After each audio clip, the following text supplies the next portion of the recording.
My uncle, John Kennedy, he refused to go to war. So he was surrounded by military-industrial complex, and he learned very early and an intelligence apparatus that he realized early on that the purpose of the CIA and the intelligence apparatus was to create a constant pipeline of new wars for the military-industrial complex. 2 months later, the military and intelligence came to him and said, "We got to invade Cuba."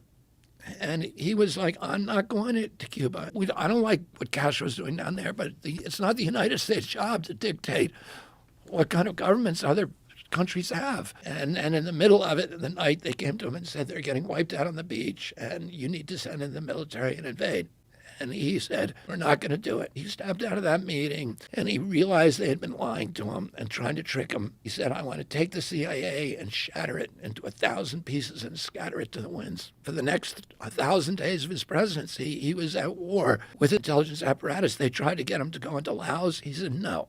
They tried to get him to go into Vietnam with combat troops. They said that we need 250,000 combat troops. He refused. Everybody around him wanted him to go into Vietnam. He sent 16,000 military advisors. That's fewer people than he sent to get James Meredith into Ole Miss in Jackson, Mississippi, to get one black man into school. In October of 1963, he said, "I want a total casualty list from Vietnam." And his aide came to him and said, 75 Americans have died. He said, "That's too many." And he signed that day a national security order ordering all troops out of Vietnam, U.S. troops. A month later, he was killed. He believed that the view of Americans abroad should not be a soldier with a gun. It should be a Peace Corps volunteer helping poor people, and it should be Alliance for Progress, building middle class. The central issue is, how do you rebuild the middle class, and how do we get out of these forever wars? How do you get out of the Ukraine war? The Ukraine war is easy to get out of. I mean, the Russians have been wanting to settle that war from the beginning. Really? Yeah. I mean, the Minsk Accords was a settlement. As Zelensky ran in 2019, here's a guy who's a comedian and and an actor. How did he win with 70% of the vote?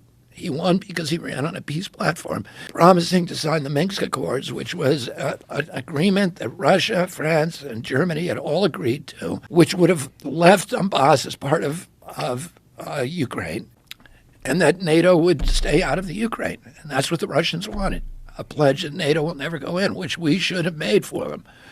We have no business putting NATO in the Ukraine. We promised we'd never do that. We committed to it. And we've repeatedly violated those promises. And there's people in the White House who want this war. And they've said it repeatedly. The same people who got rid of Libya. Saddam Hussein, Yeah. which cost us $8 trillion.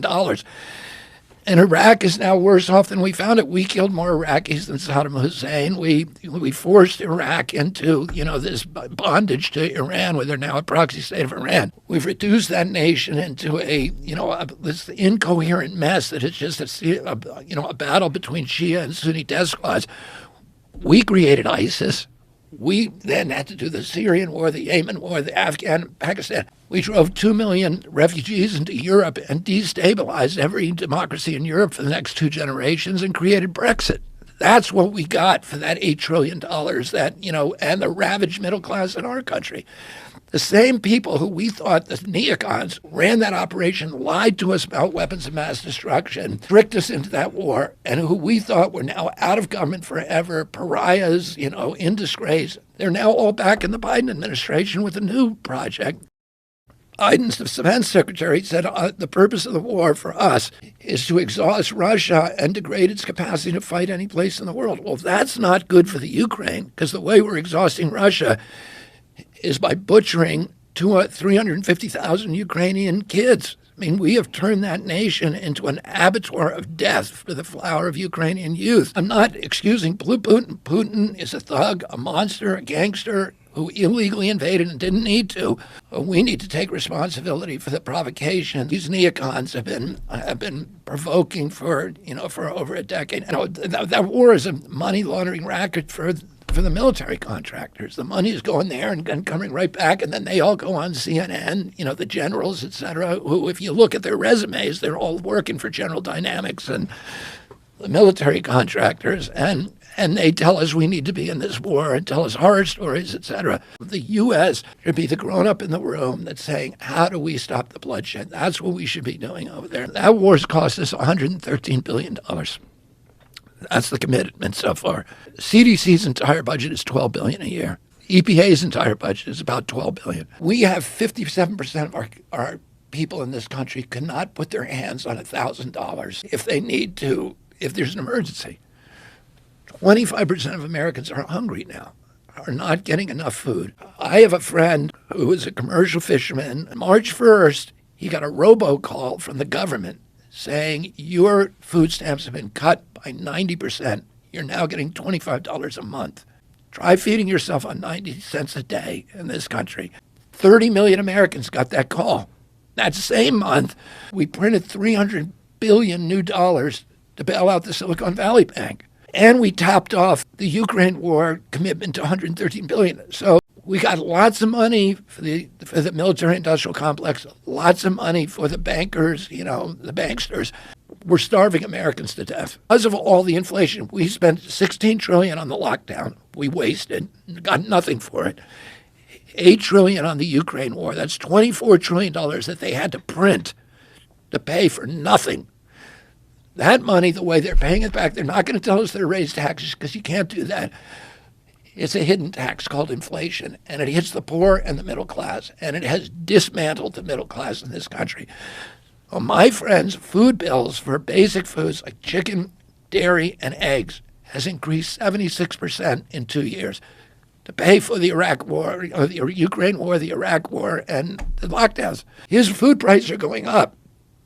And now the government's telling him, while we have plenty of money for the military and the banks, we don't have it for Americans who are, hardworking people. The main reason I posted that is because, number one, it's good information. Number two, it should be a little bit insightful to show you that they do not care about you, meaning the people that run this country, and no, it's not Biden that runs this country. And this has been going on since 9/11 in my lifetime, since I was young enough to realize, hey, something's wrong. We're invading Iraq and going after this guy Saddam when we should be going after this guy bin Laden. And why is this war carrying out so long? That was the first eye-opener for me. And then the second for me personally was with the bailouts in '08.